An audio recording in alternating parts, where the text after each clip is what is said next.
Hola, ¿qué tal? Bueno, les comento un poquito, mi nombre es Natalia Montero, soy psicóloga y operadora socioterapéutica. Me especialicé en terapia familiar sistémica, que es un poquito sobre lo cual vamos a estar conversando hoy. Y bueno, me dedico a la problemática de las adicciones desde hace unos 20 años aproximadamente. Bueno, la idea es, yo les voy a armar dos clases, ¿sí? A grabarles dos clases. Una, que es la que vamos a ver ahora, tiene que ver con el abordaje de la familia de los pacientes con problemáticas de adicciones desde una perspectiva sistémica. Les voy a explicar un poquito de qué trata esto de la mirada sistémica. Y el otro video va a ser sobre genograma, qué es el genograma, para qué se utiliza y cómo se construye, ¿sí? Estos dos videos van a tener también una apoyatura teórica en un material que les voy a dejar, ¿sí? Para que puedan ampliar un poquito, y también figura ahí los textos fuentes, la bibliografía fuente sobre la cual escribí un poquito estos lineamientos, con lo cual ustedes van a poder ampliar y profundizar si así lo desean, ¿sí? Bueno, vamos ahora a ver si les puedo compartir la pantalla y vamos arrancando. Bueno, ok, ahí estamos. Bueno, antes que nada, poder hablar un poquito acerca de qué entendemos cuando hablamos de familia, ¿sí? Yo más que familia, estoy empezando a decir familias, ¿sí? Porque hay diferentes modalidades de familias. Puede ser desde una persona que viva con sus mascotas, familias de parejas heterosexuales sin hijos, con hijos, ¿ok? Familias de dos mamás, de dos papás, familias monoparentales, ¿ok? Así que bueno, hay diversos tipos de familia, eh, y bueno, está bueno también, y tener en cuenta también que no solamente está en esta familia, sino que también aquellas personas con las cuales estamos unidas y unidos por vínculos que a lo mejor no son de sangre, ¿sí? como amistades, como eh, tíos y tías postizas de nuestros hijos, eh, abuelas que por ahí no son abuelas de sangre, pero que funcionan, ¿ok?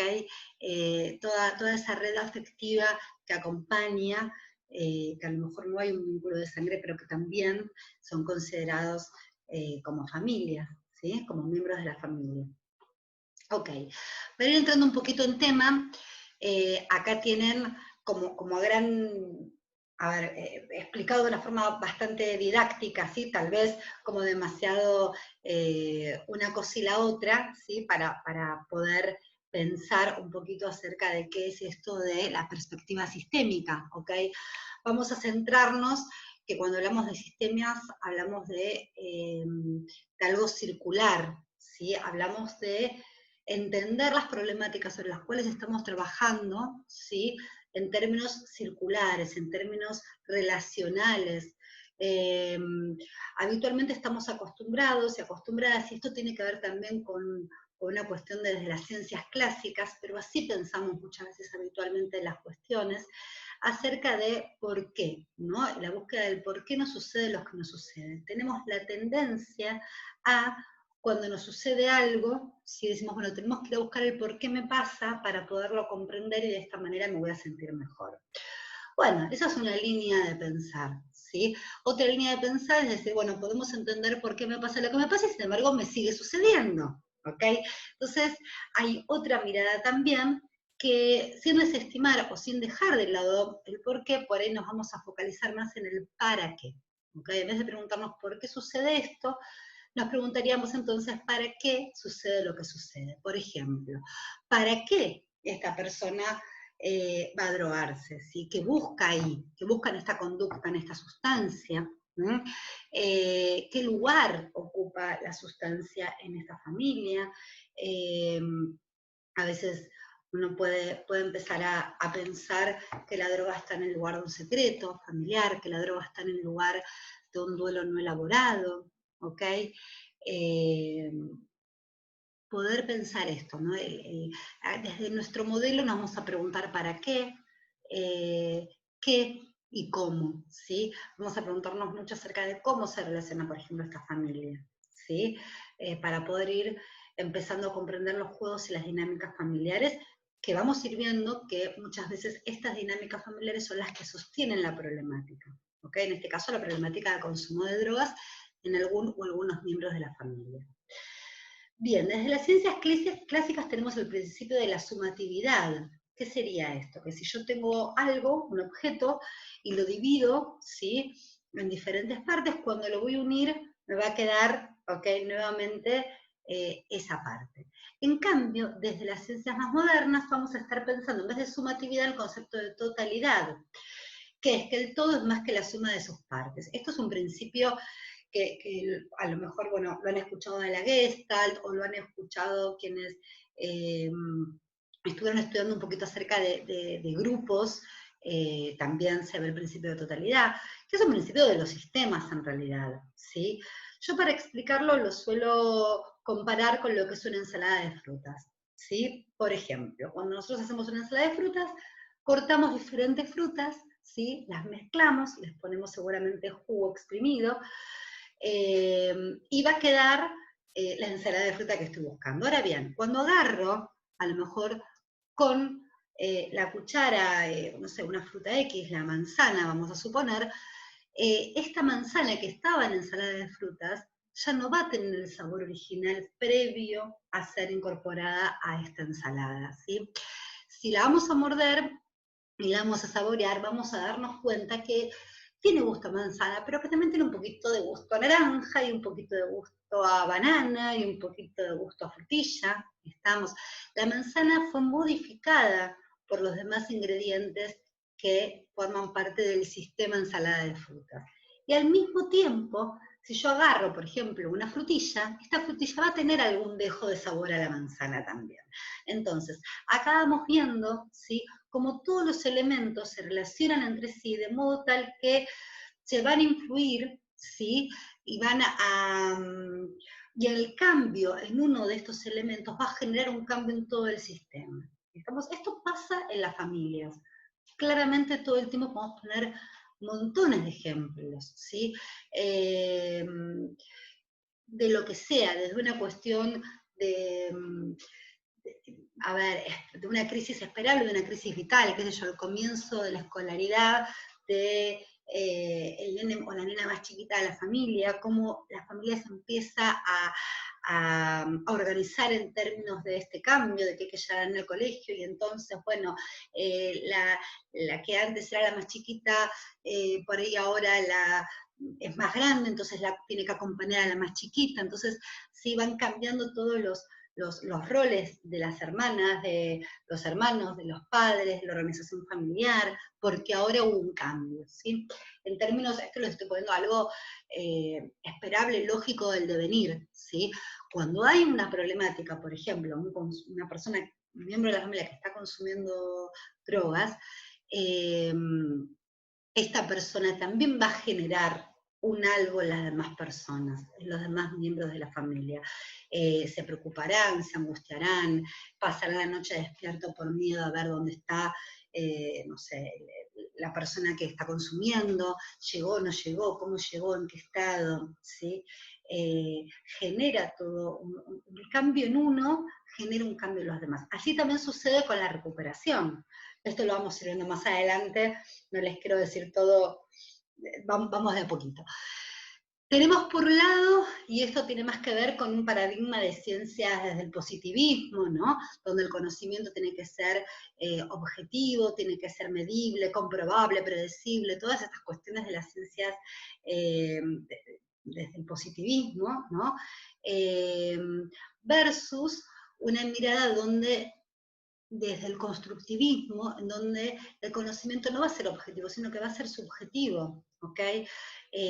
Va a estar atravesado por la subjetividad de cada quien. Yo voy a conocer la realidad desde quién soy, desde mi lugar, desde mi punto de vista, ¿ok? Esto, a ver, quién soy desde mi punto de vista va a tener que ver con mi cuestión de género, mi nacionalidad, mi clase social, mi religión, eh, mi formación, digo, un montón de cuestiones que hacen que desde ese lugar yo me pueda posicionar y ver y construir la realidad, ¿sí? Desde una forma o de otra manera, ¿ok? Por eso, partiendo de acá, vamos a poder pensar que no hay una única verdad, ¿sí? Sino que en todo caso es mi verdad, ¿ok? Esto es fundamental cuando trabajamos con parejas, con familias, en grupos, ¿sí? Cuando empiezan a surgir las discusiones de a ver quién tiene la razón, con nosotros mismos, nosotras mismas cuando discutimos con alguien, o sea, hay una única verdad. No sé si ustedes vieron algo que estuvo circulando hace un tiempo en las redes, que es el número 6, ¿sí? Y una persona parada al comienzo del 6 y otro en la pancita, ¿sí? Entonces, ¿qué sería? La persona que está parada desde el lugar de la pancita del 6, no sé si estoy siendo clara, va a ver el número 6. Ahora, aquel o aquella persona que esté parada, digamos, del otro extremo del número 6, va a ver el número 9, no ve el número 6, ¿sí? Entonces, eso que estuvo circulando muestra claramente, muy gráficamente, cómo desde donde estemos parados vemos la realidad, o construimos la realidad si se quiere. No podemos captar algo o captamos otra cosa.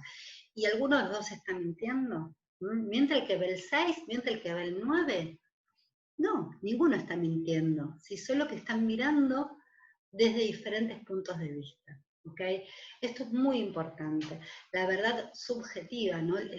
Cómo es que esta situación de pandemia, por ejemplo, algunas personas que están viviendo de una manera con los mismos recursos y frente a la misma situación, lo están viendo con mucha depresión, con mucha ansiedad, con mucho malestar, y hay otras personas que con los mismos recursos a lo mejor, pero tal vez no con los mismos recursos emocionales, eh, sean incluso resilientes, no puedan incluso crear alternativas laborales ¿sí? Frente a las situaciones adversas. ¿Okay? En las mismas situaciones como se lee, ¿okay? Como las situaciones y se construye una realidad más positiva, claramente resiliente o no, o al contrario, por ponerles un ejemplo. Entonces vamos a ver que desde un lado el lenguaje sería el reflejo de la realidad y del otro lado invención de la realidad, ¿no? Cómo el lenguaje crea realidades, ¿sí?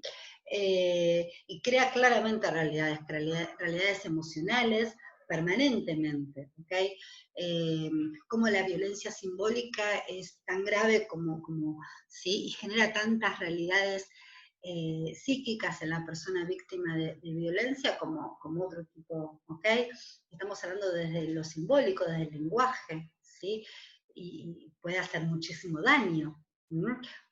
Después tenemos de un lado, si hablamos obviamente de una verdad, de la verdad, de esta cuestión del conocimiento objetivo, vamos a ver también, vamos a tener desde este lugar una visión monádica. La visión monádica tiene que ver con esto, de que es mi verdad la única que existe, ¿sí?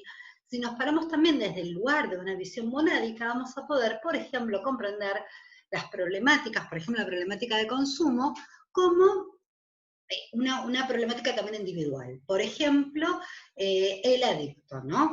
Y el adicto enfermo, ¿ok?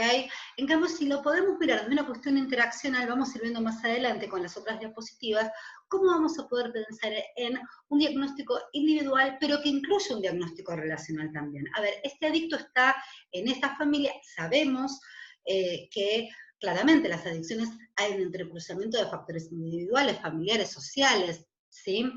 Eh, pero poder captar también cómo somos en relación, ¿ok? Qué importante es que la otra persona nos valide en nuestro sentir, en nuestro pensar, ¿ok? Sobre todo los padres, que puedan validar a sus hijos, a sus hijas, ¿no? Eh, reconocerlos en esto de lo que sienten, de lo que les pasa,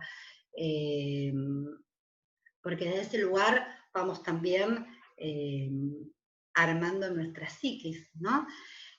Ok, entonces desde las ciencias clásicas, otros conceptos que están muy en boga en estos momentos el que está en boga es el de incertidumbre, que tiene más que ver con las ciencias modernas, y el de certidumbre, que lo podemos pensar desde las ciencias clásicas, vuelvo otra vez con el modelo de las ciencias del modelo positivista, en donde buscamos lo predecible, lo objetivo, ¿no?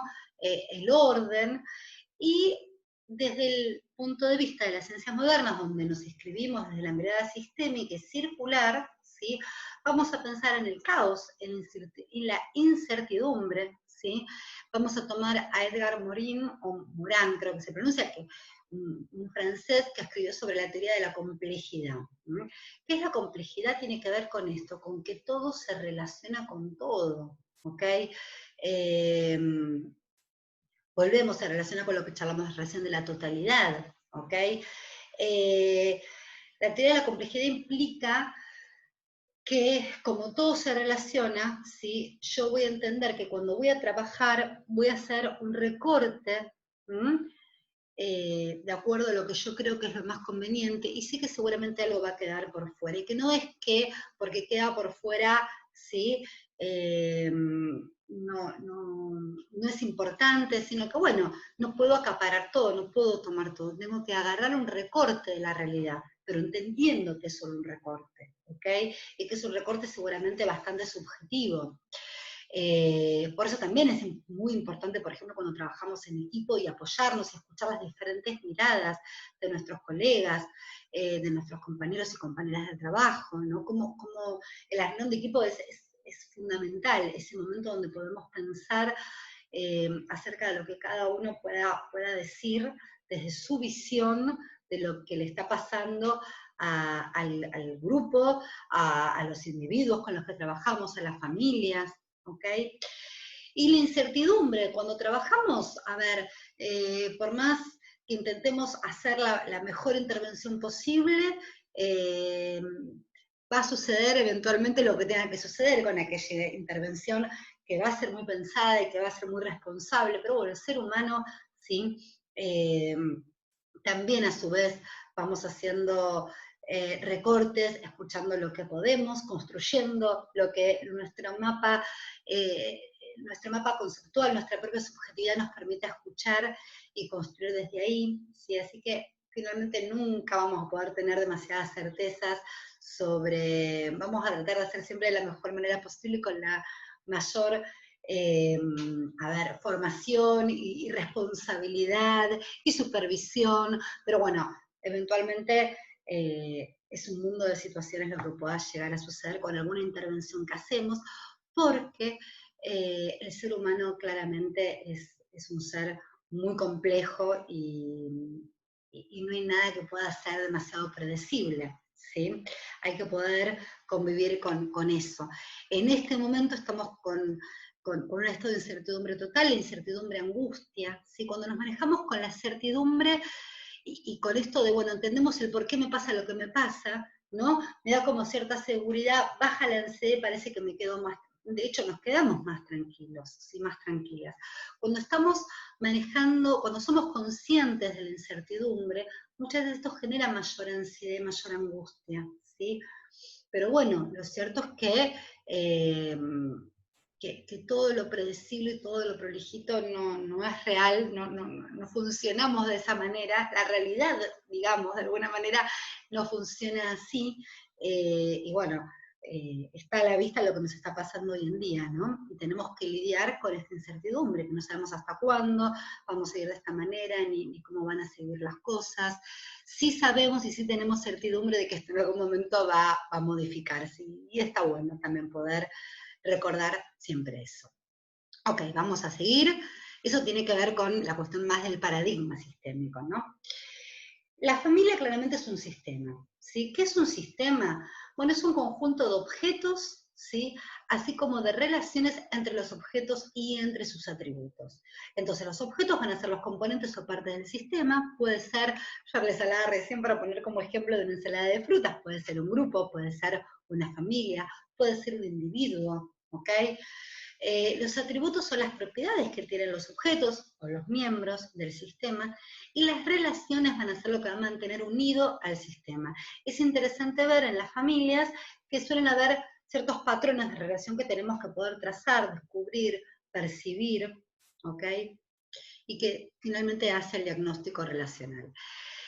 Les voy a hablar un poquito, vamos a ver algunos conceptos de Salvador Minuchin, que fue quien creó el modelo estructural dentro de lo que es el paradigma sistémico, porque dentro del paradigma sistémico hay como diferentes, no vamos a ver todos, yo me voy a centrar fundamentalmente en el modelo estructural, pero está el modelo de Palo Alto, que es de donde surge todo el modelo sistémico, modelo de Palo Alto de Estados Unidos, ustedes tienen como exponente a Václavic, algo de él vamos a ver ahora, un poquito más adelante, Richard Fish, Don Jackson, ¿sí? Después tenemos a Salvador Minuchin, tenemos a Mara Selvini Panasonic con la Escuela de Milán, ¿sí? Como grandes, después tenemos todo el modelo estratégico de Helley, bueno, como grandes modelos pioneros, si quieren, que podemos hablar, que han trabajado con las familias y con el modelo estructural. Por supuesto que basándose de aportes de la cibernética, del constructivismo, ¿okay? De la antropología, estuvo Bateson ahí también, pionero trabajando también, haciendo sus aportes.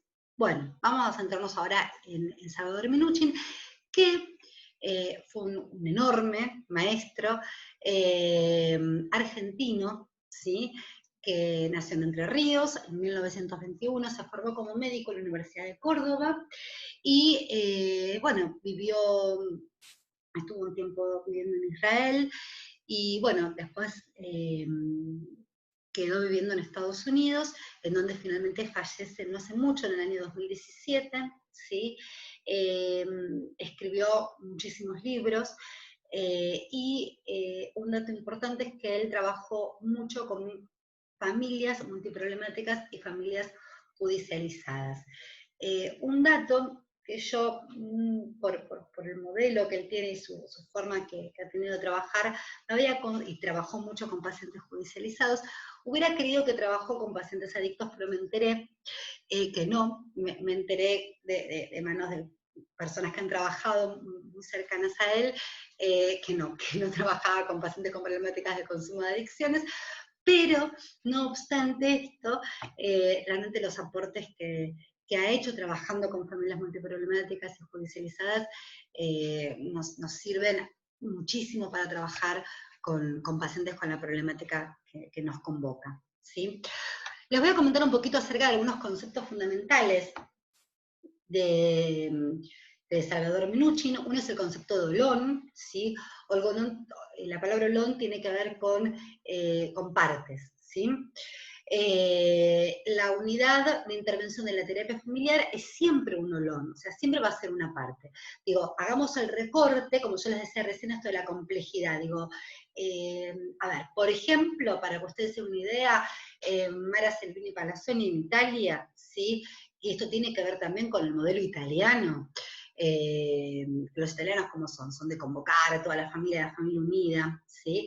Citaba para trabajar, ha llegado a trabajar, no sé, con la familia extensa, con abuelos, con abuelas, con tíos, con vecinos, ¿sí? Con la niñera del nene, no sé, decían que cuando más personas de la familia venían, más se podía trabajar, ¿ok? La realidad es que la familia, digo, puede ser hasta ahí, dice hasta comunidad, digo, ¿dónde hago el recorte? ¿Sí? Bueno, donde hago el recorte, ahí ese recorte que haga con quien yo desea trabajar sistémicamente, va a ser un olón, así sea un individuo, porque yo sé que este individuo es parte de una familia, de una comunidad, ¿ok? Que tiene un entramado de relaciones determinadas, ¿sí? que si yo puedo trabajar con este individuo, va a hacer también modificaciones cuando vaya a su casa, con su familia, ¿ok? En caso que viva con familiares, ¿está? Porque el cambio en uno va a generar cambio en los demás. Bueno, porque tengo toda una base sistémica de pensar, como hablábamos recién, que va a acompañar estas intervenciones que voy a hacer. Entonces, es un todo y una parte al mismo tiempo, esto que les hablaba recién. Entonces tenemos el olor individual que incluye el concepto de sí mismo en contexto. No me tengo que olvidar del contexto que muchas veces otorga una explicación, un significado incluso a las conductas, ¿sí? Bueno, no me quiero ir de tema. Contiene los determinantes personales e históricos del individuo. Las interacciones con los demás van a traer a la luz y refuerzan aspectos de la personalidad. ¿Sí? O sea, ¿tenemos las características individuales? Sí. Ahora, también somos en relación. No vamos a hablar igual con una persona que con otra. No vamos a ver, cuando yo estoy trabajando, como no sé, ahora estoy dando una clase y salen de mí ciertos aspectos que seguramente serán diferentes a si estoy jugando con mi hijo, ¿sí? No es que soy diferente persona, sino que salen a la luz diferentes aspectos de mi personalidad. Por eso es tan importante, por ejemplo, cuando pensamos, a ver, en situaciones de violencia de género, ¿sí? Y vemos conductas que a lo mejor pueden ser muy disruptivas, poder entender, ¿ok?, que esta persona se expresa de esta manera en este contexto, ¿ok? Hay artículos escritos acerca de, por ejemplo, acerca de estar sano en un medio enfermo, ¿sí? Que habla también de esto y de cómo una vez cuando hacemos un diagnóstico determinado estamos esperando de esta persona que se comporte de esa manera. Nos pasa con los pacientes adictos todo el tiempo, ¿sí? El adicto es el que va a mentir, el que va a manipular, el que va... Y qué difícil es a veces cuando empieza a cambiarse de lugar, que realmente podamos ver otras cosas, ¿no? Ayudar a la familia que pueda también sacarlo de ese lugar, más allá de los intentos de cambios que haga el sujeto, ¿no? La persona en este caso adicta. Todos somos capaces de flexibilidad y de cambio, esto es fundamental. Las familias son sistemas multiindividuales, ¿no?, de extrema complejidad, pero son a su vez subsistemas de unidades más vastas. Tenemos la familia extensa. La familia extensa vienen a ser, por ejemplo, si nos ponemos a nosotros como foco, sería nuestra familia extensa, serían nuestros abuelos, nuestros tíos, nuestros primos, ¿sí? Esto que les decía recién, ¿dónde vamos a hacer el recorte? Y a su vez cada familia va a tener diferentes subsistemas u olones, el conyugal, el parental, el de hermanos, ¿sí? El conyugal es de la pareja, ¿ok? Bueno, en un caso heterosexual será marido y mujer, o pueden ser dos mujeres, pueden ser dos varones, ¿sí? ¿Qué sucede en este olón? Las tareas tienen que ver con la fijación de límites, por ejemplo, límites con respecto también cuando una pareja se casa, fijar límites y acuerdos también con respecto a construir las pautas propias de esta pareja y a su vez delimitar, ¿sí?, con respecto a las familias de origen de cada uno de ellos, ¿sí?, o de ellas, o como fuera. Sería, por ejemplo, vamos a suponer, bueno, ya no queremos más ir todos los domingos a comer a la casa de tus padres, le dice él a ella o al revés. Y sí, la verdad que no queremos más, bueno, listo, no queremos más, no lo hacemos más, lo vamos a hacer a partir de ahora cuando tengamos ganas, ¿sí? Esto de llamar por teléfono a cualquier hora que tienen, no lo vamos a hacer, no estamos de acuerdo, no lo hacemos. O sea, son acuerdos que empiezan a establecer con respecto al resto del mundo, ¿sí?, con respecto a las familias, con respecto a los amigos, a las amigas, empiezan a fijar límites para que no se inmiscuyan, ¿sí? Si tienen hijos, si tienen hijas, bueno, a ver, los abuelos hasta dónde pueden opinar, qué pueden decir, que no, es muy importante cuando los abuelos empiezan a opinar que no desacrediten, ¿sí?, la figura de los padres, es fundamental. Y hay que ver hasta dónde les damos flexibilidad. Claro que a veces se complejiza porque cuando mamá y papá trabajan y el hijo queda a cuidado de los abuelos, y bueno, a ver, ahí se empieza a complicar esto de que no se inmiscuyan, ¿no? Pero bueno, tienen que haber límites, el hasta dónde, ¿sí? Poder incorporar las experiencias de cada esposo en otros contextos, ¿sí? Cuando llegan del trabajo y se cuentan otras experiencias, esto genera mucha nutrición en la pareja también, ¿sí? Es un modelo para que los hijos puedan ir viendo y aprendiendo también cómo se expresa afecto, cómo se afrontan los conflictos entre iguales, ¿sí? Eh, Ustedes saben que los chicos, las chicas, no solamente van aprendiendo de acuerdo a lo que les decimos, sino muchas veces acerca de lo que ven de nosotros y de nosotras, ¿sí? Una disfunción es importante es cuando uno de los hijos se puede convertir en el chivo emisario, ¿sí? En la oveja negra, digamos, en la persona, en el chivo expiatorio o en el chivo emisario, que no es lo mismo, que es cuando los problemas de la pareja, ¿sí? Van a depositarse en el chico a ese día expiatorio. Y emisario cuando el hijo es el que nos viene a manifestar estas dificultades, las dificultades que aparecen en la pareja, o cuando es coaptado por uno de los cónyuges, cuando hay disputas, ¿sí? Maritales, y un hijo es convocado a quedar ahí en medio de esta disputa. Esto genera grandes conflictos a los hijos. En situaciones de separaciones pasan muchas veces. Tiene que ver con el síndrome de alienación parental, en casos muy graves, ¿sí? El olón parental va a incluir obviamente la crianza de los hijos y la sociabilización, ¿sí? El niño aprende lo que puede esperar de las personas que poseen más recursos y fuerzas, a considerar racional o arbitraria la autoridad, ¿sí? Llega a conocer si sus necesidades van a ser tenidas en cuenta, los modos de comunicar lo que desea, modela su sentimiento de lo correcto y vivencia el estilo con que su familia afronta los conflictos y negociaciones. Un dato importante es que el olón parental es muy probable que esté compuesto de las mismas personas, ¿sí? Que constituyen el olón conyugal, ¿sí? Pero sin embargo, estas dos personas, en uno y en otro, tienen tareas diferentes. Como cónyuges son pareja. Y en el olón parental, su foco, su principal tarea va a tener que ver con cómo son como papás. ¿Sí? Esto es fundamental, porque cuando se rompe el olón conyugal, o sea, cuando esta pareja se separa, no debería ocurrir lo mismo con el olón parental. Este es el gran desafío de las parejas cuando se separan, ¿sí? Poder separarse como parejas, ¿sí? Pero no como padres, seguir funcionando en el equipo mamá y papá, ¿sí? O mamás o papás. Esto es fundamental para el bienestar de los chicos, ¿ok? De los hijos. El olón tiene que modificarse a medida que el niño crece, o sea, las pautas que utilizamos con los chicos chiquitos no nos van a servir con los chicos cuando van creciendo. Y esto es fundamental, que los padres puedan ir adaptándose a las necesidades que los hijos van teniendo conforme los cambios, porque si no ahí aparecen justamente disfuncionalidades, ¿sí? Los problemas de control son propios de este olón, de los límites de...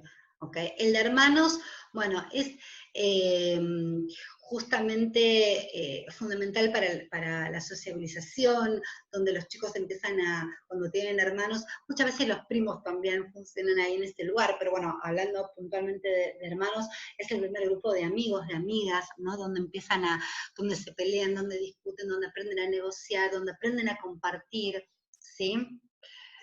Yo lo voy pasando, esto después lo van a poder ver con más tiempo, más detenidamente. Otros conceptos importantes del estructuralismo tiene que ver, bueno, ¿qué es estructura? La estructura básicamente son patrones, o sea, son pautas que se repiten. Cuando hablamos de patrón, hablamos de lo que se va a repetir, ¿sí? Mediante los cuales los miembros de la familia interactúan. Van a ser las reglas de la relación. Generalmente no son reglas explícitas, ¿sí? Son más bien implícitas, pero que acontecen de esa manera. A ver, todos saben que, por ejemplo, en X familia, cuando llega el padre de trabajo, familia bien desde el patriarcado, bien marcada, ¿no? El padre que viene de trabajar y nada, todos corriendo a poner la mesa, bueno, comemos, qué sé yo, el que estaba discutiendo deja de discutir, ¿no? Estos modelos, ¿no? Que por ahí ya no funcionan tan así, pero que marcaba un patrón, ¿sí? No sé, a ver, cuando la nena más chiquita llora, el hermano más grande es el que baila, y bueno, sí, ¿quién es quién, qué hace, qué cosa, cómo se relaciona?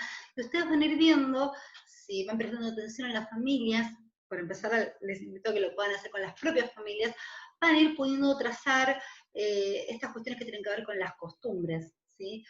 Con que funcionan de esta forma, ¿sí? Por supuesto que después podemos ver rituales, costumbres, cómo esta familia festeja los cumpleaños, cuándo se reúnen, cómo transmiten el afecto, ¿sí? Son pautas que nos van permitiendo ir pensando acerca de la familia. Si pensamos la familia como sistema, ¿sí? Recordemos un poco lo que vimos recién, que va a estar dividida por subsistemas. ¿Estamos? Los límites van a separar un subsistema de otro, ¿sí? Entonces, tiene que haber un límite entre, por ejemplo, el subsistema, o como hablábamos recién del olón, parental con respecto del de los hermanos, ¿sí? No puede estar, tiene que haber un límite. No tiene que ser un límite rígido, ¿sí? Tan rígido, tan rígido, tan rígido que prácticamente no circulen las informaciones, las emociones, ¿sí? de un olón o de un subsistema al otro, pero tampoco puede ser tan flexible como para que todo sea lo mismo, ¿sí? Hay que delimitar los límites. Incluso los límites no solamente se hacen desde, a ver, cuando uno dice, bueno, los padres no discutan delante de los hijos y tienen que estar discutiendo, ¿sí? Que tampoco no quiere decir hacer de cuenta que está todo fantástico cuando no lo está. También esto que tiene que ver con la psicoeducación de las emociones es fundamental, ¿sí? Que cuando hay un problema, los chicos saben que hay un problema, que esto puede ser puesto en palabras, pero conforme las edades, conforme qué es lo que corresponde que sepan y que no, ¿ok? Está claro que los problemas de la pareja tienen que quedar en la pareja, pero de ahí hay un límite claro, ¿sí? Pero al mismo tiempo, no solamente con respecto a estas cuestiones, sino también con cuestiones físicas, ¿sí? Ustedes saben que incluso cuando trabajamos con familias más marginales o con muy escasos recursos económicos, y te dicen que, bueno, que duermen todos en la misma habitación, o que duermen en la misma habitación con algún hijo, ¿sí? Poder pensar y poder ayudar a esta familia, a estos papás, a que de alguna manera físicamente delimiten, ¿sí? Diferentes espacios, que no pueden estar en el mismo espacio. ¿Cómo podemos hacer esto? A ver, ayudarlos a que piensen si tienen un placar para ponerlo en el medio, poner una cortina, poner, no sé, Durlock se llama, bueno, un biombo, algo, sea lo que puedan, ¿sí? Pero que exista ahí algo que delimite, que marque, ¿sí? Dos espacios diferentes. O sea, es importante, yo esto lo aprendí de trabajar con trabajadoras sociales, que las trabajadoras sociales preguntan, bueno, ¿cómo es tu casa? ¿Sí? Dibujame tu casa. ¿Y cómo son los ambientes? Estas preguntas los psicólogos, las psicólogas y los operadores generalmente no las vamos haciendo, y saben que es re importante. Yo trabajando con trabajadoras sociales, eh, aprendí, a veces lo recuerdo más que otras, y pregunto, y generalmente traen mucha información. Si uno de los hijos tiene la habitación más grande, bueno, ¿por qué este hijo tiene la habitación más grande y otro tiene una habitación tan chiquitita? A ver, ¿qué lugar tiene un hijo? ¿Qué lugar tiene el otro? Digo, nos van permitiendo pensar y construir varias hipótesis. Tema de los abusos también, bueno, hay un montón de cuestiones que tienen que ver con esto que son muy importantes. Y las fronteras también son límites, pero van a separar a toda la familia del resto, ¿sí? Del resto de la comunidad, digamos, ¿sí? Entonces, en las familias disfuncionales, la disfuncionalidad va a tener que ver con cuando vemos dificultades, ¿sí? Dificultades complejas. Todas las familias tienen algún grado de disfuncionalidad, tal vez menor, digo, las familias definitivamente funcionan como funcionan, pero bueno, cuando hablamos de familias más disfuncionales, más perturbadas, si quieren, vamos a observar dificultades en la demarcación de los límites. Las aglutinadas están muy pegoteadas, si los límites no están claros, ¿sí? No se sabe bien quién es quién y quién hace qué cosa, ¿sí? Y hay mucha, están muy aglutinadas, o sea, los límites están muy aglutinados, pero las fronteras están demasiado demarcadas, ¿sí? Son como si fueran sectas, ¿no? Como clanes, como que es muy difícil que alguien entre a esta familia. Cuando un hijo o una hija se pone de novio, bueno, es percibido o cuando crecen, es percibido como es como una cuestión de una amenaza muy importante, ¿no? Vivido de esta forma. Las desligadas o las expulsivas es al revés, ¿ok? El desdibujamiento de los límites generacionales es una perturbación que se expresa de diferentes formas. Por ejemplo, en la parentalización y la tríada. Y ahora vamos a ver, la parentalización es cuando, por ejemplo, se le asigna un rol parental a uno o más hijos, ¿sí? Cuando se lo hace responsable a un hijo de roles parentales.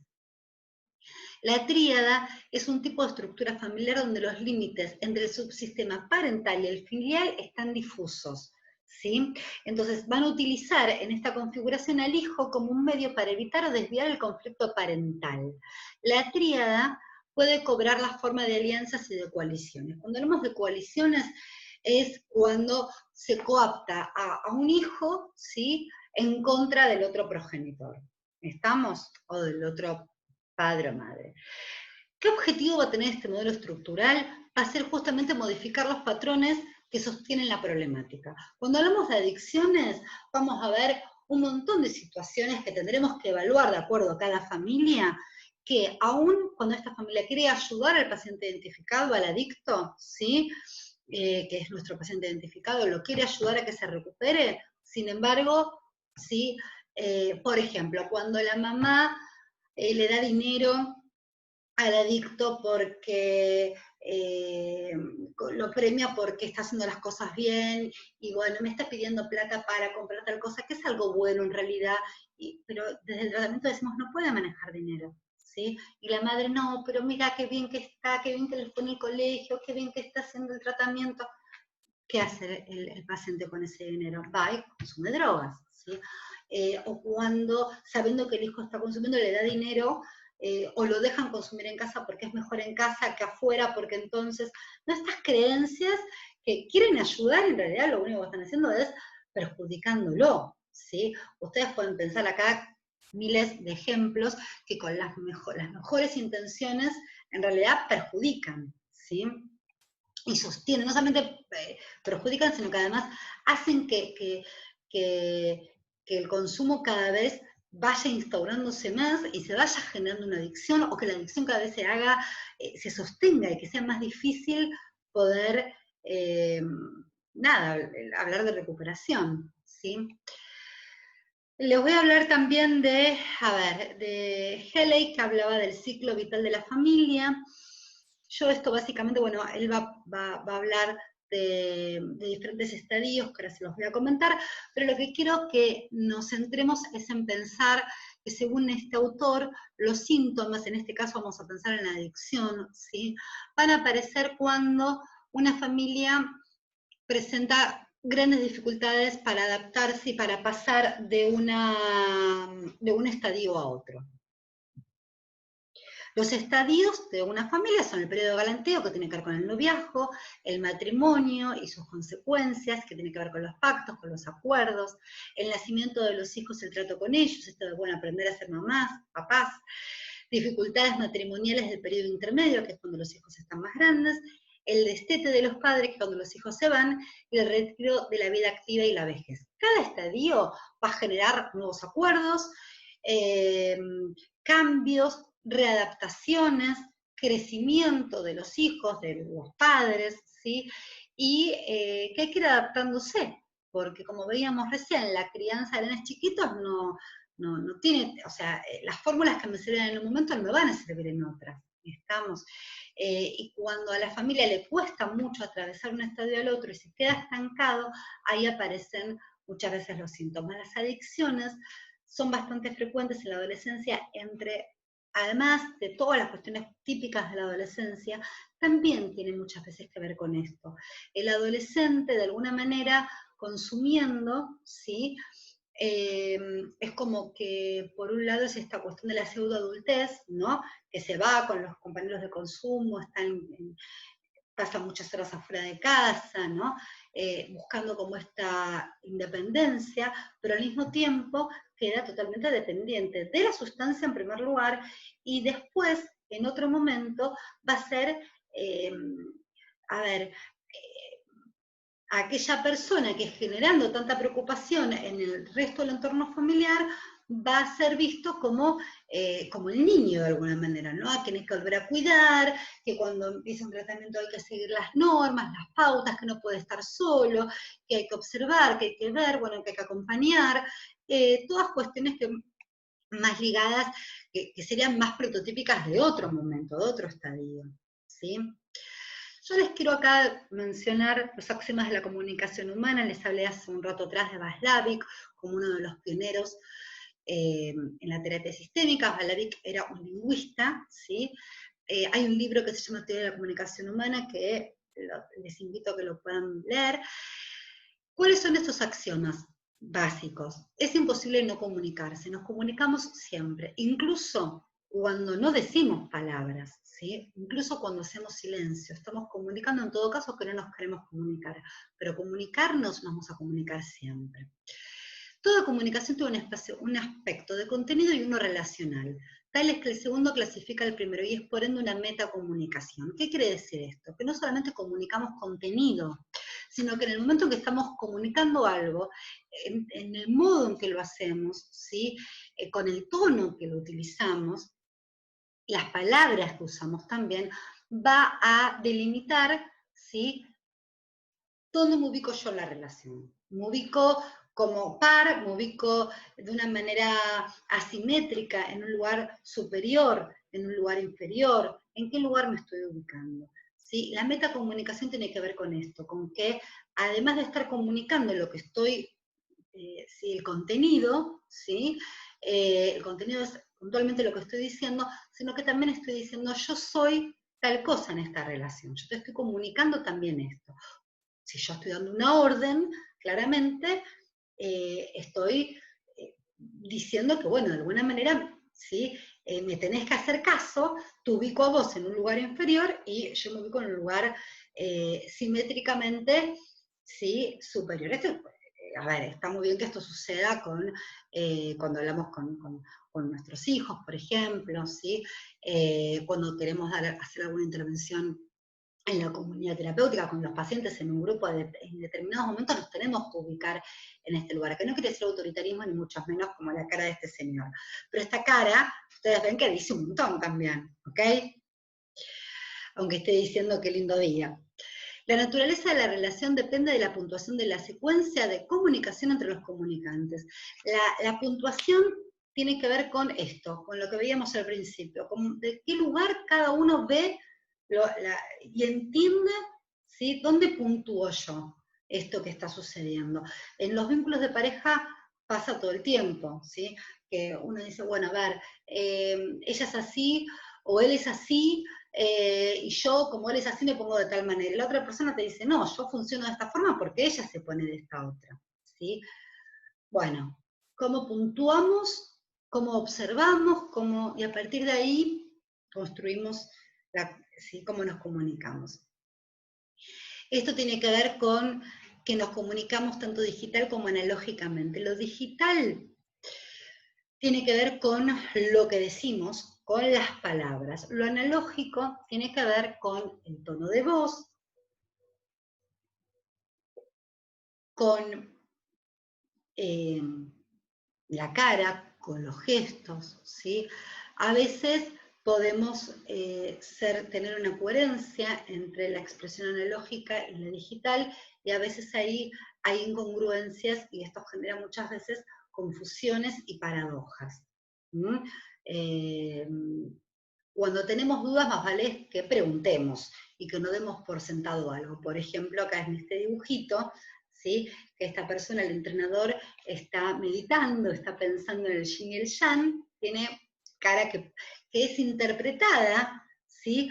Por esta otra persona, como por el que está ahí con el ejercicio, evidentemente como, bueno, tengo que seguir, no está enojado, ¿ok? Y en realidad nada que ver, está interpretando cualquier cosa porque está en otra, está en el yin y el yang. Fíjense cómo muchas veces corremos el riesgo de confundirnos, ¿sí? Un lenguaje analógico lo interpretamos muchas veces mal, ¿ok? Y esto nos puede pasar en nuestra vida personal y nos puede pasar también con los pacientes y con las pacientes. Antes de dar por sentado algo, tenemos que preguntar, ¿sí? Todos los intercambios relacionales, esta palabrita la usé hace un rato, son simétricos o complementarios, ¿sí? Según estén basados en la igualdad o en la diferencia. Acá tenemos un vínculo claramente, la flechita, bueno, complementario, son dos hermanitos, de hecho son mellicitos, pareciera, igualitos, y acá es claramente complementario, ¿sí? O asimétrico. Hay un concepto fundamental para nosotros desde lo sistémico, que es el diagnóstico relacional, ¿sí? Que es un poquito lo que les decía recién, ustedes después si quieren leerlo bien. Desde el diagnóstico relacional de los sistémicos no es que decimos no al DSM-5, ¿ok? Lo que decimos no al DSM-5 tiene que ver en realidad con no nos quedemos con eso, ¿sí? Como si fuera la última verdad del mundo y ya está. Tenemos que poder ir también a un diagnóstico relacional, tenemos que poder, entender a esta persona en un entramado relacional, ¿ok? El adicto está expresando no solamente cuestiones de características personales, sino que también cuestiones que tienen que ver, obviamente que además con lo social, porque también es un emergente de una sociedad bastante, con características bastante disfuncionales, ¿sí? Sino también es emergente de una familia con determinadas pautas, ¿sí? Cuando trabajamos con prevención, qué importante es poder ver también cuando no sé, desde cosas chiquitas, como cómo les enseñamos a nuestros hijos, nuestras hijas a esperar. Estamos todo el tiempo con el celular en la mano, nos duele la cabeza y enseguida estamos tomando un ibuprofeno, ¿sí? Porque de esta manera también les estamos enseñando a nuestros hijos a que el dolor rápidamente se calma con la ingesta, que todo tiene que ser ya, ¿ok? Los enseñamos a que se vayan frustrando, ¿sí? Esto es un tema que abre otras cuestiones que ustedes seguramente irán viendo, irán pensando, irán trabajando, que tiene más que ver con la prevención. Ojo que cuando trabajamos con la familia también hacemos prevención, ¿sí? Trabajamos con lo emergente, pero también vamos haciendo prevención a veces de otras cosas que vamos por ahí viendo, sospechando, y bueno, y ahí metemos algunas pautas, intentamos meter algunas pautitas de relación. Bueno, esto después léanlo bien, tiene que ver con lo que ya les adelanté hace un ratito atrás, del consumo de drogas en la adolescencia. Y acá, a ver, cuestiones que podemos observar en las familias con problemática de adicción, o donde hay un miembro, fíjense que digo, familias con problemática de adicción, aunque sea un miembro el que sea adicto, ¿sí? El problema es familiar también, o debería ser así. Minimización, racionalización, negación o justificación del consumo, por ejemplo, esto que sucede lamentablemente mucho, sobre todo con el consumo de alcohol y de marihuana. Por ejemplo, esto de no es malo, mucha gente consume drogas hoy en día, ¿sí? Intentos por controlar el suministro de drogas, por ejemplo, hacer tratos con el paciente adicto, con el miembro adicto para que no consuma, o amenazarlo, ¿sí? Bueno, consumir pero poquito, ¿no? ¿Cómo se le va a decir? Yo esto les juro que lo he escuchado, es imposible, es lo más paradójico del planeta, está condenado a no cumplir con ese acuerdo, ¿sí? Proteger al adicto de las consecuencias negativas de su adicción, por ejemplo, esto tiene mucho que ver con la coadicción, con la codependencia, ¿sí? Por ejemplo, asumir responsabilidades que le corresponden al adicto. Ayudarlo a obtener drogas, ¿sí? Existe la creencia que estas familias que al acompañar al adicto a buscar drogas, por ejemplo, lo protegen de algún daño mayor. Yo he escuchado madres que se han metido en villas para ¿sí? acompañar a su hijo, bueno, cosas tremendas, están sosteniendo el consumo, ¿okay? Lo quieren ayudar, pero están sosteniendo la problemática, la empeoran también. Después, por ejemplo, esto de cuando se le evita confrontar, no le digamos porque a ver si se pone mal y se va a drogar, o bueno, este no es el momento, o ¿sí? Y esto a la vez se refuerza con muchas veces la tendencia al adicto también a manipular, ¿ok? A hacer los famosos acting. El concepto de codependencia, yo creo que ustedes ya lo han visto. Bueno, se las digo rapidito, esto lo extraje del libro de la adicción a la cocaína de Washington, que se los súper recomiendo. Es muy cognitivo, pero tiene muchas cosas bien sistémicas también, que parte de lo que estuvimos viendo acá, lo extraje de ese libro. Dice, los que sufren codependencia se adentran compulsivo y obsesivamente en los problemas del adicto. ¿Sí? Como decíamos que el adicto es adicto a las drogas, pero el coadicto es adicto al adicto. Bueno, obviamente que no nos vamos a meter con el lado de las adicciones, ustedes sí saben que está el adicto a las drogas, pero que se puede hacer adicto, ¿sí? Prácticamente a cualquier cosa. Les quiero leer esto, que es de Horacio Serebrinsky.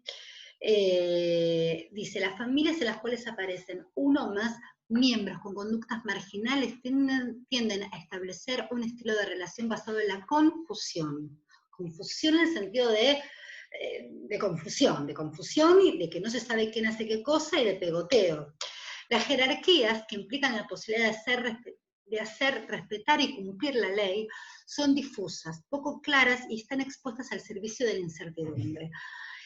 Cuando la confusión abarca muchos niveles de la relación, se genera un estado de tensión e incertidumbre, de insatisfacción y dolor que conduce a la búsqueda de un alivio rápido para escapar de ella. Alivio que puede representarse en la forma de droga o también en el acto delictivo. Otras cosas que podemos ver en las familias adictas cuando comienzan los tratamientos son estados de humor negativos resultantes de la pérdida paradójica, porque cuando el adicto se empieza a recuperar, cuando cambia, ¿sí? El adicto también tiene que cambiar la familia, y a veces no están con tantas ganas, o sea, quieren que el hijo deje de drogarse, pero a lo mejor toda esta energía puesta al servicio de este hijo adicto, al cual había que cuidar, había que acompañar, había que preocuparse, había que sostener de un montón de formas, cuando empieza a ser más independiente, ¿dónde pongo todo esto que antes ponía en mi hijo? ¿No? Por ejemplo, esto le pasa mucho, ¿sí? a las compañeras o a los compañeros o a las madres, ¿sí? del paciente adicto. Después cuando empiezan a pensar que rápidamente el adicto en tratamiento está recuperado, ¿sí? Entonces ahí se van a minimizar las conductas de recaída. Cuando se lo alianza, ¿sí? Cuando se alianza con el adicto, cuando se transfieren las pautas del tratamiento, ¿sí? Porque de esta manera sienten que están premiando al hijo porque se está portando bien, porque está haciendo las cosas bien, cuando se lo deja tomar alcohol, ustedes vieron para las fiestas, que es un gran tema, la actitud de recompensa del adicto, ¿sí? Que este ejemplo se los puse antes, expresión de sentimientos negativos, cuando empiezan a ver todas estas cuestiones de resentimientos, de enojos, de reproches, a veces es más fácil entender, para algunas familias una enfermedad como una enfermedad física, no sé, como el cáncer, que se lo puede entender porque, bueno, que a veces la adicción, ¿no? Entonces, a veces son muy hostiles también. Cuando empiezan a presentar indicadores sintomáticos, como se olvidan de una sesión, llegan tarde, no pagan el tratamiento, ¿sí? Los sabotean, ¿sí? Protección del adicto recuperado, neutralizando el miedo a la recaída y fomentando el proceso de dependencia familiar y regresión infantil. Bueno, sobre estas cosas hay que estar muy atentos y trabajar mucho. ¿Cómo podemos trabajar con las familias? Ok. Grupos multifamiliares. En los grupos multifamiliares vamos a trabajar con las familias y con los pacientes, todos juntos, ¿sí? Son agotadoras estas reuniones, pero muy, muy ricas, ¿sí? Cuando trabajamos con los familiares o a veces con referentes, porque a veces que no tienen realmente familia, entonces trabajamos con algún amigo, alguna amiga, algún compañero de trabajo, a veces con quien se pueda, ¿ok?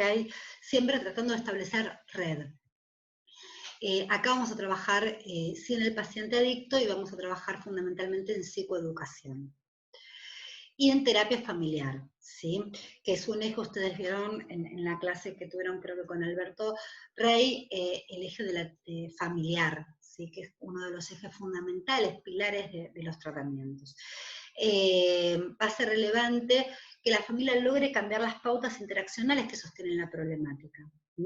Muchas veces trabajamos, los adictos nos dicen, bueno, yo cambio, pero mi familia no, entonces, bueno, la realidad es que si él cambia, de alguna manera va a cambiar la familia también, porque necesariamente se va a tener que acomodar al cambio. Es real que cuando el paciente está internado y la familia no ha hecho los cambios, más allá de todo lo que, por eso es tan importante trabajar con la familia desde el primer momento, ¿sí? Porque esta persona va a volver a esta casa y debería poder encontrarse con situaciones diferentes. Tendríamos que poder ir acompañando a esta familia a que cambie la manera de cómo se organiza, cómo funciona, ¿sí? Porque si no es este paciente que va a volver a consumir, va a consumir otro, sino, o va a aparecer algún otro síntoma. Un verdadero cambio, ¿sí? Es cuando realmente cambian las bases, ¿ok? Entonces, bueno, otras veces, bueno, se trabaja para que este paciente pueda cobrar un nivel de autonomía suficiente, sobre todo de acuerdo a las edades que tengan. Esto lo podemos hacer más con personas un poquito más grandes, ¿sí? Entonces, es fundamental esta cuestión. A veces uno termina diciendo, bueno, tu familia es la que hay, aceptala, ¿ok? Y fíjate cuál es la mejor relación que podés establecer con ellos o la no relación, qué sé yo. A ver, hay situaciones y situaciones. Estamos. Eh, Creo que esta es la. Bueno, a lo largo del tratamiento vamos a buscar el corrimiento del paciente identificado, ¿sí? El paciente identificado es el adicto, el chivo expiatorio, la oveja negra de la familia. Vamos a tratar que, a ver, si al principio vamos a hablar siempre del adicto, del asesino familiar, y siempre de él y siempre de él o de ella, ¿no? Que en algún momento esto pueda empezar a cambiar, que se pueda correr la temática para dar lugar a otras cuestiones, ¿sí? Es un corrimiento que se tiene que hacer paulatinamente, porque si lo hacemos en forma inmediata, la familia, si rápidamente exponemos que todos y todas tienen que ver con esto que está sucediendo, no desde la culpabilización, sino de la responsabilidad, y los tenemos que invitar a que empiecen a cambiar sus pautas, sus formas, la verdad que van a generar probablemente tantas resistencias que no acompañen más al tratamiento. Hay que hacerlo muy lentamente. Algunas técnicas que utilizamos desde la terapia sistémica es la cultura familiar, que puede ser desde el pasado, presente o futuro, se dan diferentes consignas. El escudo familiar, que es que trabajen haciendo, esto también se puede hacer en grupos, el escudo del grupo, de la fase A, de B, es algo muy rico de trabajar que los identifica. ¿Estamos? Se trabaja con material, con afiches, ¿sí? Creativamente, con colores. Trabajo con fotos de la familia, se puede hacer una línea del tiempo también, y trabajo con el genograma, que lo vamos a ver más en la otra clase. Trabajo con fotos, pueden ser con fotos históricas del álbum familiar, o también se puede sacar una foto y podemos articular, por ejemplo, trabajo con fotos con la escultura familiar. Entonces hacemos la escultura familiar, le sacamos una foto y trabajamos después para que se observen, ¿ok? La escultura familiar es una técnica bien de psicodrama también, ¿eh? Se trata de poder, uno le dice al paciente identificado que haga su familia como la ve, o como era, o como quiere que sea, y ahí empiezas a trabajar después cada miembro de la familia cómo se siente en esa postura, ¿sí? Los podés ir sacando y que se observen, y qué es lo que ves, y qué es lo que te pasa cuando ves esto, bueno, y a partir de ahí son técnicas de poner el cuerpo, riquísima, riquísima, el lenguaje analógico del cuerpo no miente jamás, ¿sí? Con la palabra podemos mentir, con el cuerpo no. y lleva al sentir y lleva a vencer resistencias, porque lo estamos viendo, no es algo que me lo viene a decir el terapeuta y que por ahí me puede generar resistencia y que no lo quiero escuchar y que sí, podemos trabajar mucho desde el sentir, son realmente muy, muy ricas estas técnicas. Bueno, acá tienen mi email, si necesitan hacerme alguna consulta, si no, por supuesto, lean primero el material, vuelvan a escuchar la clase, vean el Power detenidamente, yo sé que a lo mejor,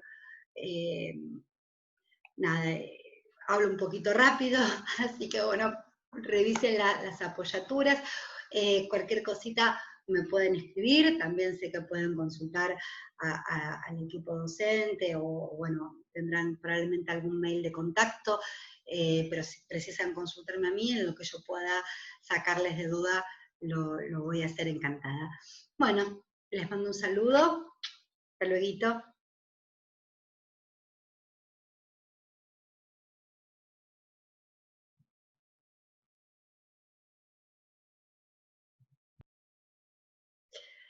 Bueno, hola, ¿cómo les va? En este video vamos a ver, como les anticipé en la clase anterior, un poquito acerca del genograma, qué es, para qué sirve y cómo se construye. ¿Ok? Así que vamos acá a ver la pantalla.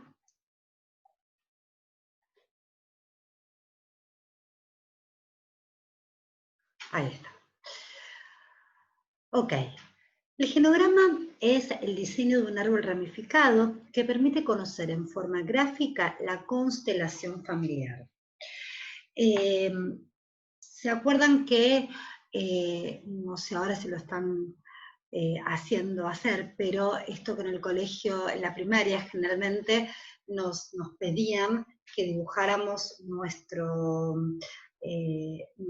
árbol familiar, ¿sí? Entonces poníamos a nuestros abuelos, a nuestros tíos, a nuestros padres, hermanos. Lo hacíamos, bueno, como nos iba saliendo, ¿ok? Esto no es tan diferente, solo que tiene una manera, unos símbolos específicos que, bueno, se hacen de esa forma y no de cualquier manera azarosa, ¿sí? Pero tiene que ver con eso. El genograma se va a poder construir en forma trigeneracional, ¿sí? O sea, por 3 generaciones. Y vamos a poder diferenciar la familia de origen, que es aquella en la que hemos crecido, somos, digo, nacen nuestros padres y nuestros hermanos, hermanas, ¿sí? La familia extensa es la familia de origen de nuestros padres, ¿sí? Serían nuestros abuelos, nuestras abuelas, nuestros tíos, tías y primos, ¿sí? Y la creada es cuando tenemos hijos, ¿sí? La familia que hemos construido. En la construcción de un geograma vamos a tener 3 niveles. Por un lado, el trazado de la estructura familiar, que vamos a ver ahora cómo se hace. Después, todo lo que es el registro de la información sobre la familia. ¿Qué información vamos a volcar? Vamos a poner las fechas importantes, las edades, ¿okay? Cuando digo fechas importantes son de matrimonio, separación, divorcio, fechas de muerte, acontecimientos importantes los vamos a poder poner en un costadito, por ejemplo, eventos significativos como mudanzas, a ver, algún conflicto, a veces situaciones judiciales, alguna internación que requirió por ahí alguna cuestión médica, algún accidente, si en tal año tuvieron tal accidente en la ruta, tales personas, ¿sí? Toda la información, cambios de colegio, ¿sí? A veces cambios de situación económica, de trabajo, todos aquellos datos que podamos ir registrando como acontecimientos importantes, como situaciones que fueron eventos para esta familia, vamos a ponerlo aunque sea en chiquitito en un costado. ¿Por qué? Porque nos va a dar información, ¿sí? Nos va a permitir trazar ciertas hipótesis, ¿ok? Y conocer a esta familia. Y finalmente vamos a delinear las relaciones familiares, partiendo fundamentalmente del paciente identificado. El paciente identificado en nuestro caso es el paciente adicto, ¿sí? Quien nos viene a consultar o con quien trabajamos. Todos estos datos, tanto la cuestión estructural de los gráficos, la cuestión de las relaciones, como la información que vamos a volcar, haciendo una lectura entre las 3 generaciones y viendo qué cosas se repiten, pudiendo observar todo, a ver, lo que se repite, los mandatos, los valores que están en juego, todas estas cuestiones nos van a ir permitiendo, ¿sí?, los modos de relacionarse, nos van a ir permitiendo trazar ciertas hipótesis acerca de cómo funciona esta familia, ¿sí?, cómo es la dinámica de esta familia, ¿sí?, cuáles son los juegos relacionales, ¿sí?, los patrones. ¿Se acuerdan que antes vimos los patrones de relación? Y, a ver, las hipótesis son supuestos, son... son supuestos que van a poder guiar nuestro trabajo, ¿sí? Que los vamos a poder conversar en las reuniones de equipo, vamos a poder construirlas entre todo el equipo, y ¿sí?, entre todos y todas, y nos van a guiar en la labor. No quiere decir que son certezas absolutas, lejos de eso, ¿sí?, pero que nos van a ir permitiendo ciertas guías de trabajo, guías que tendrán que ir siendo corregidas. Estas hipótesis van a poder ser revisadas conforme va avanzando el proceso terapéutico, ¿sí? ¿Cuándo utilizamos y cómo el genograma? Lo vamos a utilizar para obtener datos en una primera entrevista, ¿sí? A ver, en una primera entrevista vamos seguramente a trabajar cortito con el genograma, a menos que el paciente o la familia, cuando hacemos esta entrevista, quieran abrir mucho. Nosotros no vamos a explorar demasiado en una primera entrevista. ¿Por qué? Porque no tenemos un vínculo todavía terapéutico establecido, porque no conocemos con qué persona estamos trabajando, con lo cual tampoco vamos a estar movilizando demasiado en ese primer momento, para nada. O sea, necesitamos obtener la información básica, ¿sí?, para poder empezar a trabajar con esta persona. Esta información básica, ¿sí?, que generalmente tiene que ver con la familia conviviente, la vamos a volcar seguramente en una primera hoja, si ustedes trabajan con la historia clínica de papel, y si no, seguramente también se puede hacer de modo virtual, de modo digital, quiero decir, y va a permitir, como es un lenguaje universal, ¿sí?, que cualquier persona que acceda, cualquier persona dentro del equipo terapéutico que acceda a la historia clínica rápidamente de un vistazo, va a poder entender mínimamente cómo está constituida y organizada la familia de este paciente, ¿sí? Esto que les decía es un lenguaje universal, ¿ok? De un vistazo todos pueden captar la información, sin tanto escribir, más en gráfico. Lo vamos a trabajar el genograma en terapia familiar, que como vimos es uno de los ejes de los tratamientos, el eje familiar, ¿sí?, trabajado en terapia familiar o en forma individual. Yo puedo trabajar la construcción de un genograma con un paciente en terapia individual, lo puedo utilizar también en grupo como taller, ¿ok? Vamos a ver más adelante en talleres, ¿sí? Puedo trabajar con toda la familia, puedo hacer que construyan un genograma con papel afiche, con materiales, con fotos, con, no sé, se me pueden ocurrir millones de ideas, y también se van dando tareas, ¿sí?, de sesión a sesión, o en un taller, ¿ok?, entre encuentro y encuentro. Hay talleres que se hacen un solo día, un solo encuentro, y hay otros talleres que se hacen en varios encuentros diferentes. Entonces tenemos a los participantes de los talleres trabajando con consignas entre encuentro y encuentro. Empezamos, cuando nos metemos con el genograma personal, empiezan a aparecer un montón de preguntas, ¿sí?, sobre nuestra familia de origen, sobre nuestra familia extensa, sobre la historia familiar, ¿sí? Si alguien viene escapando de la guerra, si una familia judía, alguien estuvo en el Holocausto, qué eventos significativos fueron pasando, si hay alguna persona que, que fue reconocida por alguna cuestión, ¿sí? Cómo se nombran a las personas de nuestra familia que ya no están, ¿sí? Qué relatos nos van llegando. Todo esto tiene, la verdad que hace a la identidad familiar y a la identidad personal también, porque estamos inscritos en esta historia, también somos partes de, ¿ok?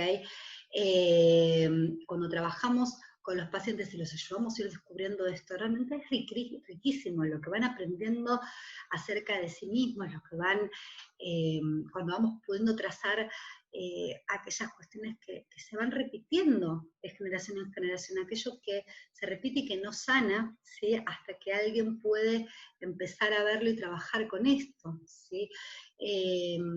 Las cuestiones de consumo que se repiten, de violencia, de secretos familiares, cómo son los hombres de esta familia, cómo son las mujeres, hay secretos familiares, secretos que se vienen repitiendo, porque de alguna manera vamos aprendiendo a cómo mirar la vida de acuerdo a nuestras familias, ¿sí? Hay cuestiones que se van repitiendo de generación en generación. Algunas son muy buenas y nos dan mucho valor y muchas fortalezas, otras a lo mejor no, tengan más que ver con cuestiones disfuncionales o de dolor que se van repitiendo, que se van silenciando. Pasa mucho con los abusos, muchas veces, que bueno, esto que no es nombrado y que va quedando, ¿no? Sin ser trabajado y se sigue repitiendo. Por eso también es tan importante, ¿okay? Poder ser conscientes y hacer este trabajo. Siempre yo voy a sugerir que para ponerse a coordinar un taller de genograma, es fundamental haber pasado por la experiencia, ¿ok? Y por supuesto que sugiero que los talleres se hagan en dupla con coterapia, ¿sí? Porque, bueno, cuando nos metemos, cuando nos empapamos a trabajar con esto, moviliza bastante, ¿sí? Y es importante el acompañamiento, la mirada, no solo la mía, sino también de algún compañero, de algún colega, ¿sí? En la orientación vocacional usamos mucho el genograma, que sería el genograma vocacional, con los chicos y las chicas cuando están terminando el secundario, ¿sí? Y el genograma vocacional tiene que ver también con esto, con ir viendo, bueno, las profesiones, los hobbies, las actividades, los oficios de su familia de origen, de su familia extensa, poder ver, bueno, a ver, si vos sabés que le hubiera gustado estudiar a tu papá, si no hubiera estudiado tal cosa, o si hubiera podido estudiar, y tu abuelo y tu abuela, bueno, son cosas que vamos preguntando para que nuestro paciente o nuestro consultante pueda ir investigando, ¿ok? ¿Cómo investiga? Preguntando, básicamente, preguntándole a sus padres, a sus abuelos, si los tiene. Entonces, de esta manera, de pronto empieza a aparecer, no sé, a ver, un chiquito que quiere ser médico, vamos a suponer, y descubre que en realidad, a través de estos trabajos, que ser médico era el deseo de un familiar, del abuelo, ¿sí? Que no pudo estudiar porque no sé qué le pasó. Entonces, ¿no? Poder, porque esto también se va transmitiendo inconscientemente, ¿sí? También se van repitiendo los deseos y los deseos no realizados, ¿ok? Lo usan mucho los médicos, fundamentalmente los médicos de familia. Claramente los médicos van a ir puntualizando seguramente, porque esto se hace de acuerdo a cuál es mi foco, ¿sí? Nosotros siempre vamos a preguntar antecedentes de adicciones, antecedentes psiquiátricos, no sé, a ver, de violencia, estas son cosas que generalmente preguntamos. Seguramente el médico va a preguntar antecedentes médicos, ¿sí? El cardiólogo va a preguntar si hay antecedentes cardiológicos en la familia, ¿ok? Cada quien hace su foco. Después sirve mucho también para investigación, ¿ok? En principio vamos a mencionar esos usos. ¿Cómo construimos el genograma? Bueno, ahora nos vamos metiendo en cuestión. Esto que a mí me quedó en color verde, en realidad es un cuadrado o un círculo, ¿sí? Sin relleno. Tenemos el cuadrado para los varones, cis heterosexuales, y el círculo para la mujer cis heterosexual. ¿Qué significa cis? Es una sigla que quiere decir cuando la identidad de género, ¿sí?, va a coincidir con el género que se le asignó a esta persona al nacer. Los géneros que se asignan al nacer claramente están ligados al fenotipo, o sea, a los órganos genitales externos, ¿sí?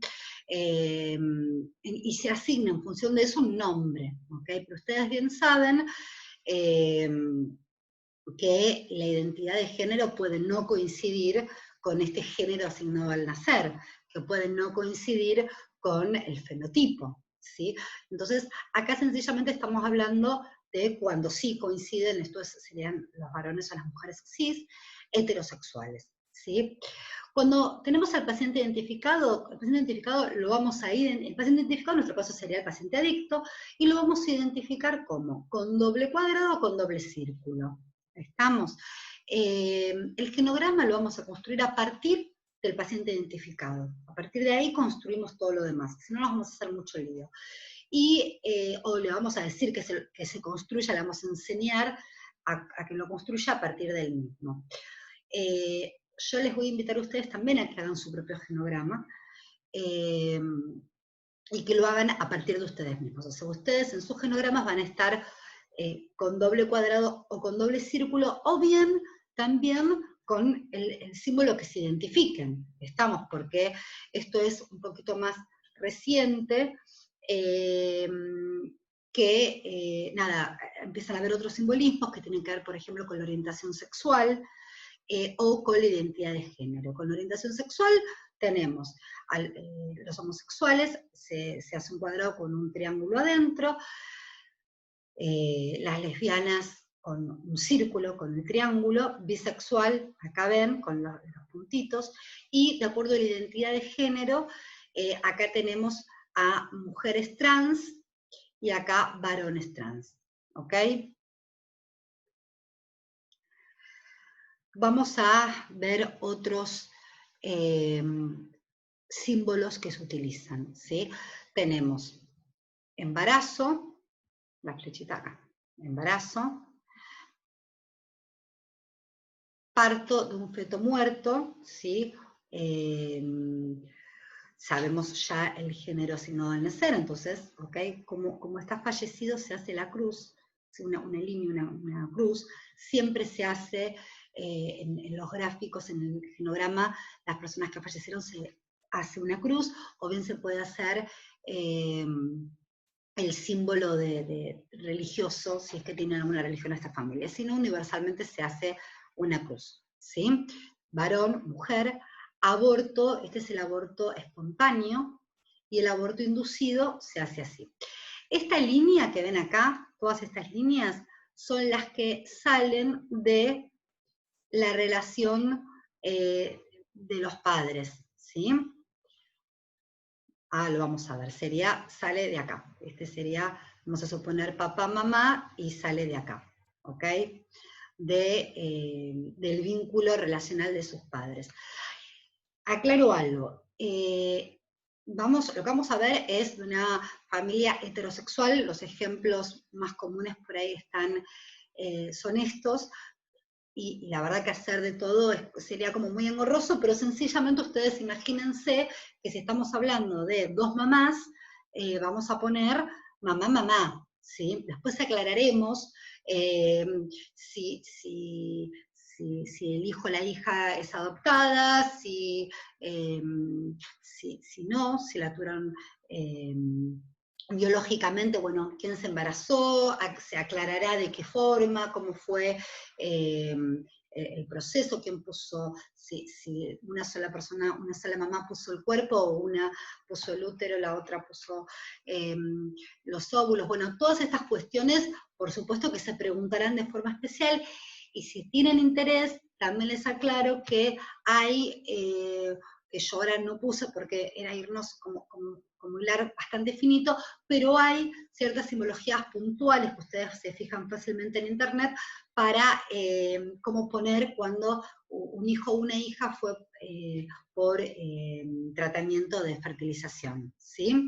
Pero acá vamos, no quiero marearlas, Pero bueno, acá tenemos matrimonio, fíjense una línea. Es importante que presten atención que la línea sale del cuadrado hacia abajo y del círculo hacia abajo. No es acá. Aclaro porque muchas veces lo hacen así. No es ahí, es hacia abajo. Acá vamos a poner la fecha, por ejemplo, en que se casaron. Matrimonio 48, ¿sí? Separaciones y divorcios. Cuando hablamos de separación hacemos una línea, con divorcio hacemos 2 líneas, ¿ok? Cuando un matrimonio se divorcia es porque primero se separó, ponemos la fecha de matrimonio, la fecha de separación y la fecha de divorcio. Acá es cuando tenemos un hombre con varias esposas, ponemos, son todas divorciadas. En todos los vínculos se ha divorciado este señor, no le ha ido muy bien en sus vínculos conyugales, y fíjense que vamos poniendo, ¿ok? Siempre hacia la derecha. En cambio, con la mujer, siempre hacia la izquierda, ¿sí?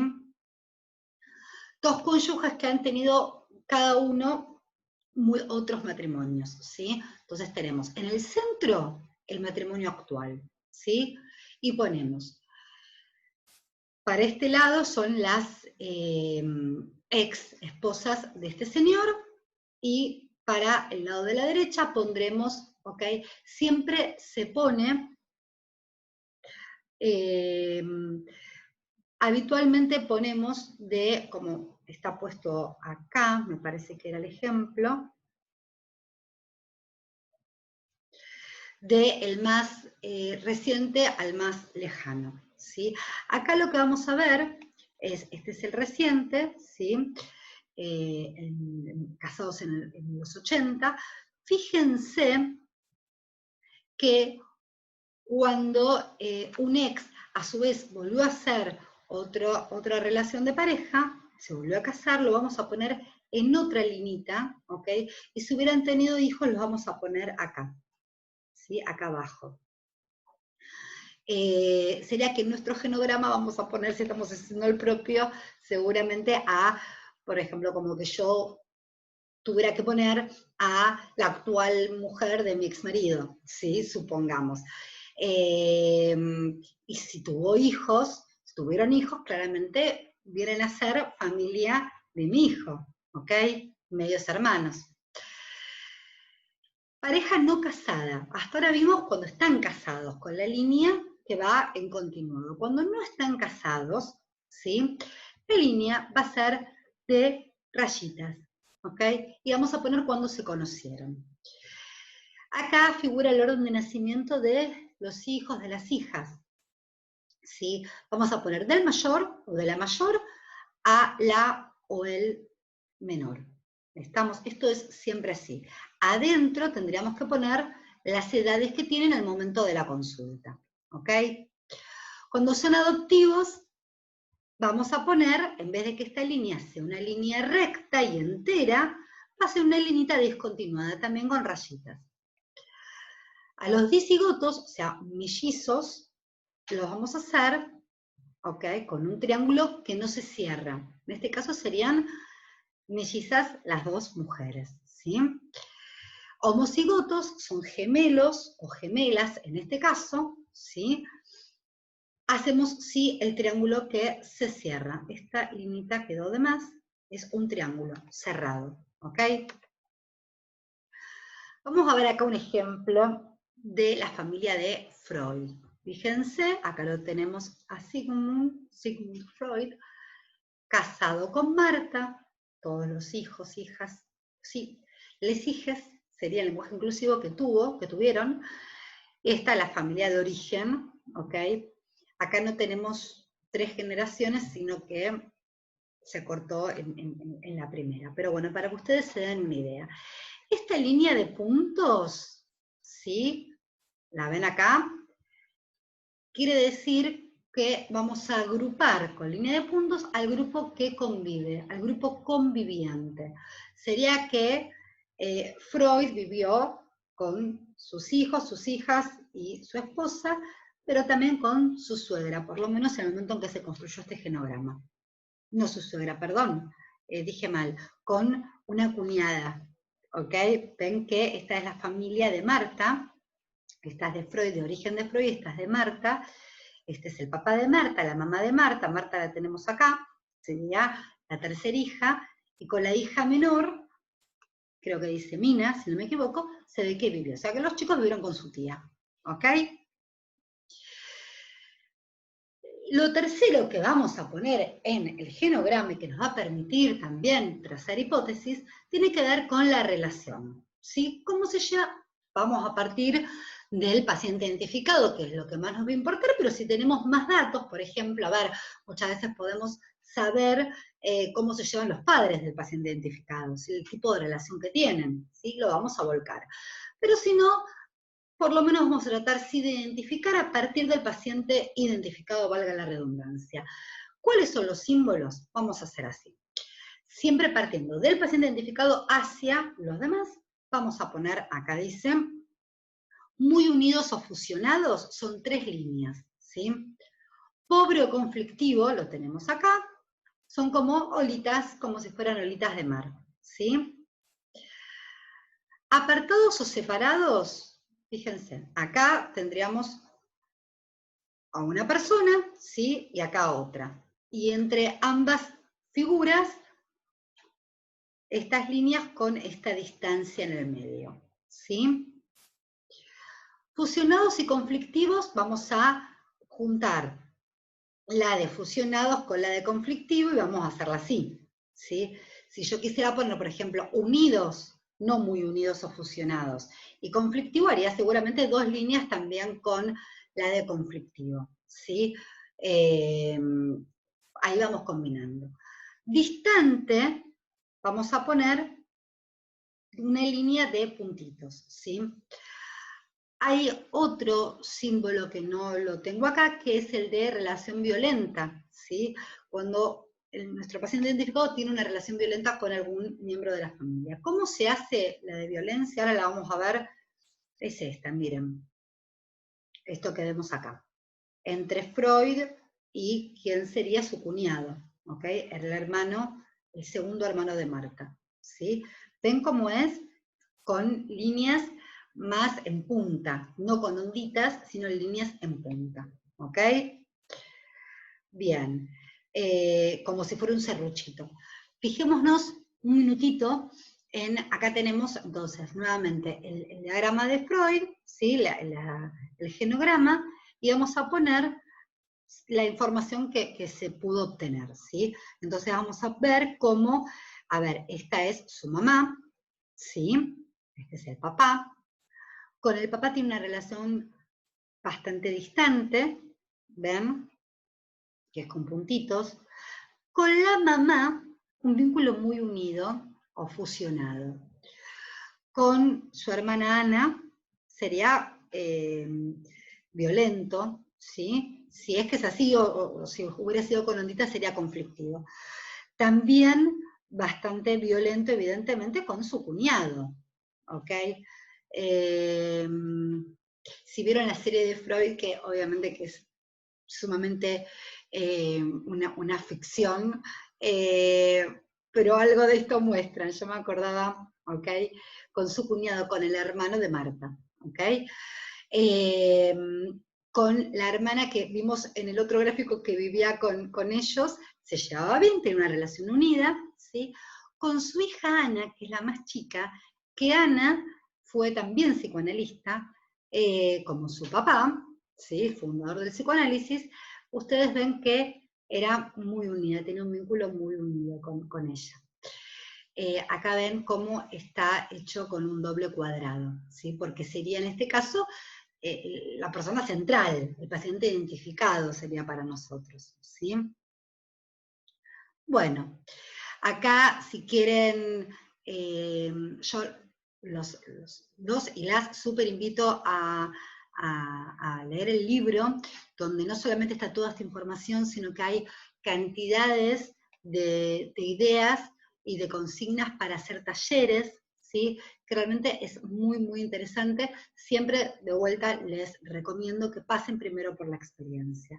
Con respecto a la construcción del genograma, yo les propongo claramente que construyan su propio genograma, a lo mejor ahora que estamos en estas épocas de mirarnos un poquito más, tal vez un poco obligadas y obligados por la situación de pandemia, de estar a lo mejor más en casa, más con la familia, quienes viven con sus familias, y está bueno realmente, a lo mejor moviliza un poco, más o menos, pero es interesante poder hacer la construcción del propio genograma, aunque sea con los datos que tengamos. Lo que no sabemos le podemos hacer un signo de pregunta e intentar obtener información, ¿sí? Es una tarea realmente muy rica, que nos hacen terapia, los recontra invito a que hagan el genograma, que los lleven a terapia, es muy bueno y sobre todo cuando después trabajamos con pacientes, ¿no? Poder tener estas cuestiones trabajadas con nosotros y nosotras mismas.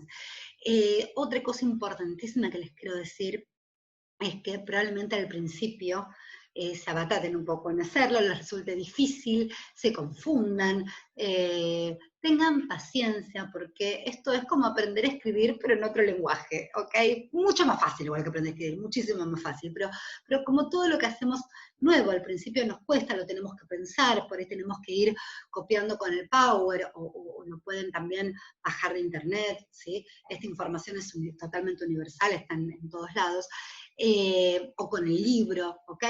Lo pueden ir copiando y después lo van a saber de memoria y lo van a hacer de una manera sumamente natural. Ustedes piensen que yo en cada entrevista que hago, en cada primera entrevista de admisión o de pacientes con los cuales después trabajo, no solamente adictos, lo hago habitualmente, ¿sí? En la primera entrevista.